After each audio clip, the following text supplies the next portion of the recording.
Hello বন্ধুরা, তোমরা সবাই কেমন আছো? আশা করি ভালো আছো। আমিও ভালো আছি। আজকে আমি বানাচ্ছি কচু শাক। এইখানে কচু শাকটাকে আমি ভালো করে ধুয়ে সেদ্ধ করে জল ঝরিয়ে রেখেছি।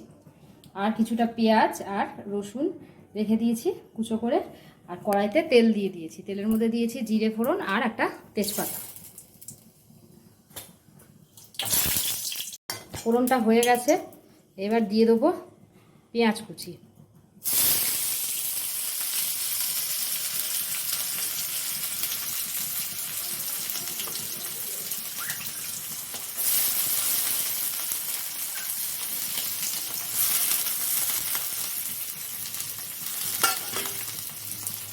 রসুনটাও দিয়ে দিলাম। রসুন বেশি দিইনি, 3 কোয়া রসুন দিয়েছি মাত্র, একটু গন্ধ হওয়ার জন্য।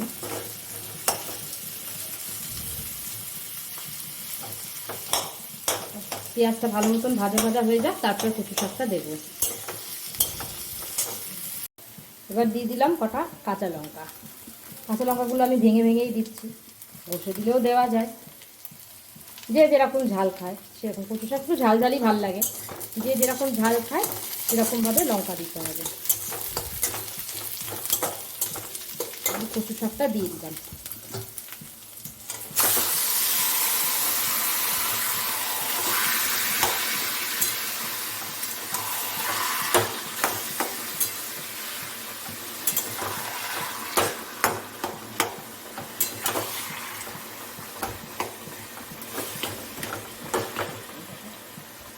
পরিমাণ মতো নুন,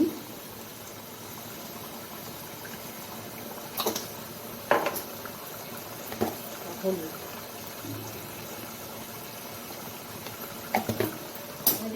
ছোলা দিয়ে করবো, চিংড়ি মাছ আনেনি, আমি ছোলা ভিজিয়ে রেখেছিলাম রাত্রিবেলা, সেই ছোলাটা দিয়ে দেবো। দিয়ে এবার এটাকে সমানে নাড়াতে থাকবে। এটা দিয়ে প্রচুর জল বেরোবে, এটাকে সমানে নাড়াতে হবে।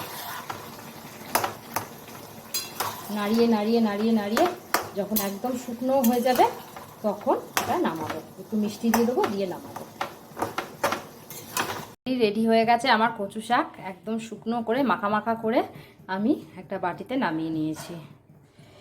আজকের রেসিপিটা তোমাদের কেমন লাগলো অবশ্যই কমেন্ট করে জানিও। আর তোমরা কে কে কচু শাক খেতে ভালোবাসো সেটাও জানিও। টাটা।